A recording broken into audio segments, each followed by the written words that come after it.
उत्तर प्रदेश के बस्ती जिले का एक छोटा सा गांव, धूल भरे रास्ते, कच्चे मकान, खेतों के हरियाली के बीच एक झूम पड़ी थी। वहीं पर रहता था 15 साल का अमित अपनी माँ खुशबू देवी के साथ। खुशबू एक मजदूर महिला जिसने अपने पति को 5 साल पहले खो दिया था। अकेली लेकिन बहुत हिम्मती, दिन भर खेतों में काम करती, रात को टूटी फूटी लालटेन की रोशनी से अमित को पढ़ाती। तू डॉक्टर बनेगा बेटा, ताकि किसी की माँ को दवा के बिना ना मरना पड़े। खुशबू हमेशा यही कहती। अमित हंसकर कहता, माँ तुझे हॉस्पिटल नहीं, पूरा अस्पताल बना दूंगा तेरे लिए। खुशबू हंसकर कहती, बस इतना कर देना कि जब मैं बीमार हो जाऊं तो तेरा नाम पुकार सकूं एक दिन। कुछ काम करते खुशबू को चक्कर आया, लोग दौड़े, किसी ने पानी दिया, किसी ने नमक, लेकिन ये सब कुछ काम नहीं आया। अमित अपनी माँ को उठाकर 4 किलोमीटर दूर सरकारी अस्पताल की ओर भागा, पसीने में भीगा, धूल लगे पैरों के साथ। जब वो अस्पताल पहुंचा तब तक उसकी माँ अचेत हो चुकी थी। अरे पहले पर्ची बनवाओ, एक क्लर्क ने कहा। प्लीज भैया, माँ मर जाएगी। अमित रोया, यहाँ सबको मरना है, लाइन में लगो। गेट मैन ने धक्का दे दिया। अमित रोता रहा। डॉक्टर ने अंदर से दरवाज़ा बंद कर लिया। खुशबू को जमीन पर लेटाकर अमित रो रहा था। कोई है यहाँ, मेरी माँ मर रही है। पास से गुजरते लोग नजरें घुमा लेते।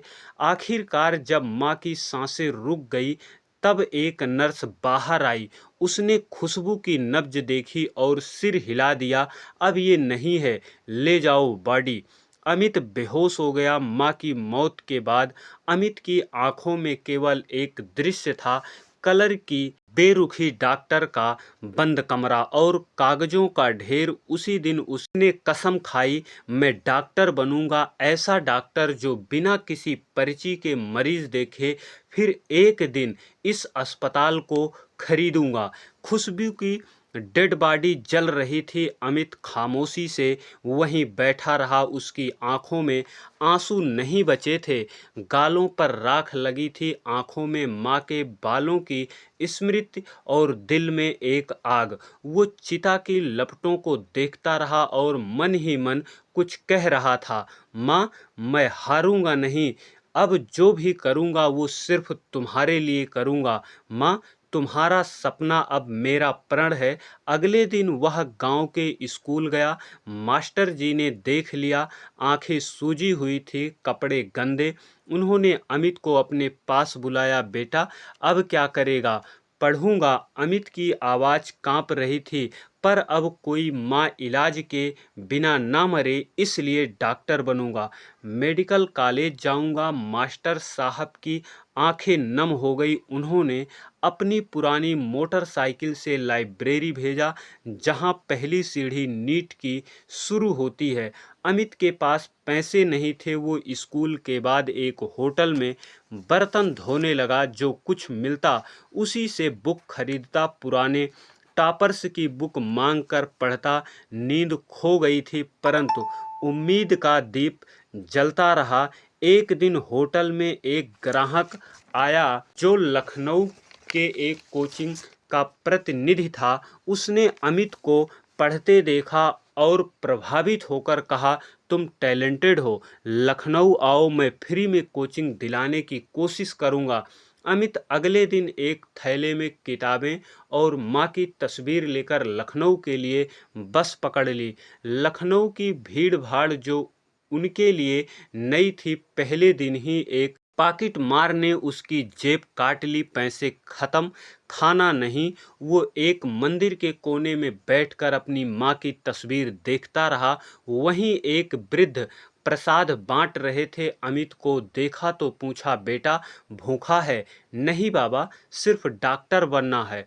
दोस्तों, आपके जीवन का क्या उद्देश्य है, कमेंट में बताएं और कहानी को एंजॉय करते हुए देखें। वृद्ध ने हंसकर कहा, प्रसाद ले लो, ये भी माँ अन्नपूर्णा का प्रसाद है। फिलहाल अमित को एक एनजीओ ने कुछ फ्री में दाखिला दिलवा दिया।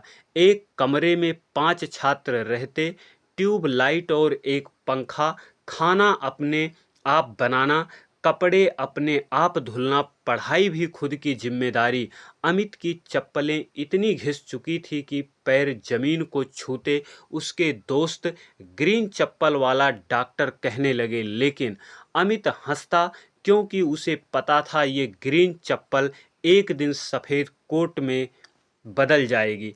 अमित ने बिना किसी कोचिंग क्लास के केवल लाइब्रेरी अपने दोस्तों की मदद से तैयारी की। रात रात जागता, टार्च की रोशनी में पढ़ता, माँ की तस्वीर अपने सामने रखता। परीक्षा की रात मंदिर में बैठकर बोला, माँ आज तेरे लिए मैं सवालों से लड़ूंगा, बस तू साथ रहना। अगली सुबह परीक्षा दी, बाहर निकलते ही आंखों से आंसू निकल पड़े। पेपर तो अच्छा गया माँ। रिजल्ट के दिन इंटरनेट कैफ़े में बहुत भीड़ थी।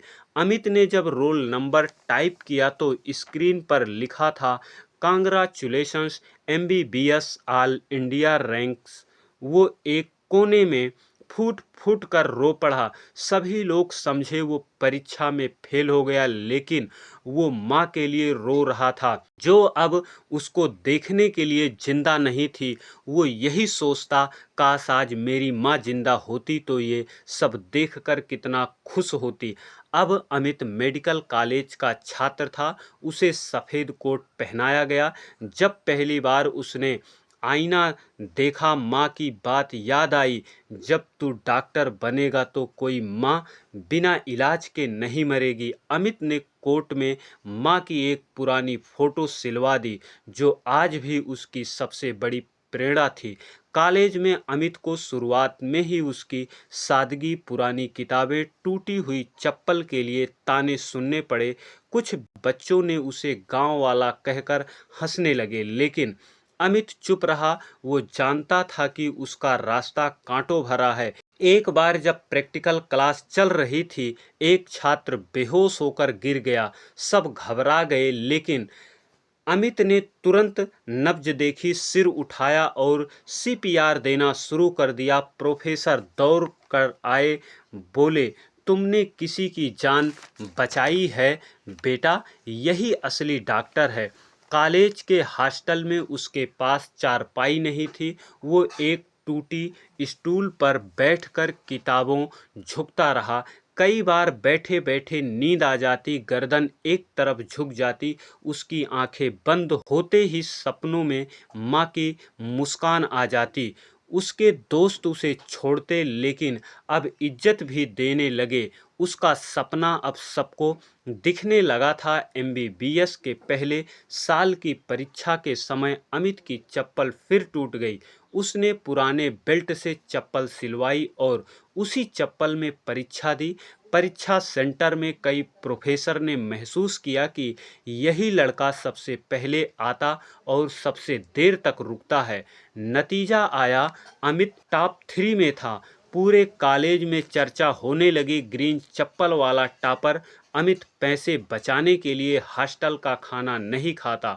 वो सुबह सुबह 2 रोटी लेकर, थोड़ा सा नमक लेकर क्लास में जाता। लंच में वो वही रोटियां खाता, लेकिन उसकी आंखों में हमेशा चमक रहती थी। सभी प्रोफेसर जानने लगे, इस लड़के में कुछ है, ये कुछ बड़ा करेगा। एमबीबीएस के लास्ट ईयर में अमित को इंटर्नशिप मिली। उसे पहली बार आईसीयू में ड्यूटी मिली, जहां उसे एक महिला को अटैक आ गया था। सब घबरा गए, डॉक्टर नदारद थे। अमित ने उसकी एक जांच रिपोर्ट देखा, नब्ज चेक की, तुरंत सीपीआर और 4 लाइन सेट की। महिला की जान बच गई। अस्पताल में पहली बार सभी लोगों ने ताली बजाई।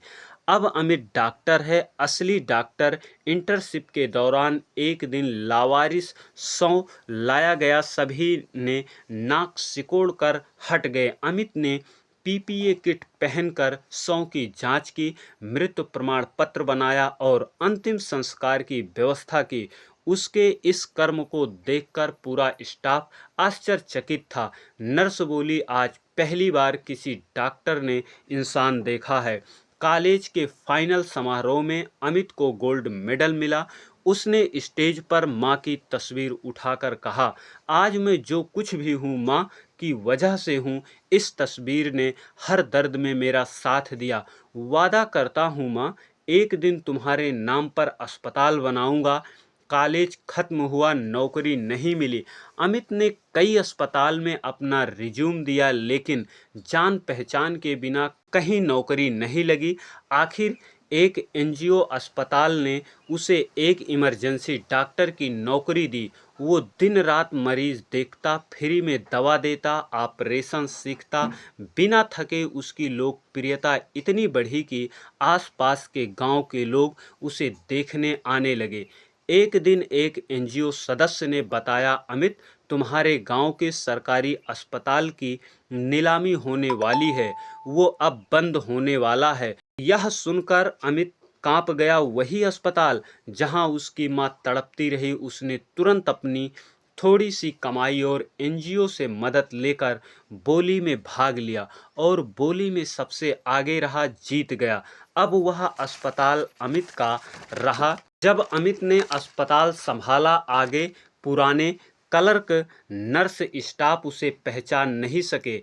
एक दिन वही क्लर्क जो अमित को धक्का दिया था सामने आया और बोला, तुम कौन हो? अमित ने कहा, मैं वही हूँ जिसे तुमने कहा था लाइन में लगो, सबको मरना है, पर अब मैं तुम्हारा मेडिकल डॉक्टर हूँ। अमित ने पहला आदेश दिया, अब इस अस्पताल में किसी से पर्ची के पैसे नहीं लिए जाएंगे। कोई आए या लावारिस हो, पहले इलाज होगा, बाद में फॉर्म भरेंगे। स्टाफ हैरान, लेकिन अमित ने कहा, मेरी माँ इलाज के अभाव में मर गई, अब कोई माँ ऐसे नहीं मरेगी। अमित ने अस्पताल के बाहर बोर्ड लगवाया, खुशबू देवी चैरिटेबल हॉस्पिटल। गांव के सभी लोग इकट्ठा हो गए। वृद्ध व्यक्ति की आंखों में आंसू थे। उसी अस्पताल में अब लोग प्यार से काम करते थे, इंसानियत थी। एक बूढ़ी माँ बोली, तेरी माँ अब हर माँ की माँ बन गई बेटा। अमित ने मेडिकल में बहुत सुधार किया। CT scan machine, MRI machine, महिलाओं के लिए अलग वार्ड, गरीबों के लिए भोजन कक्ष।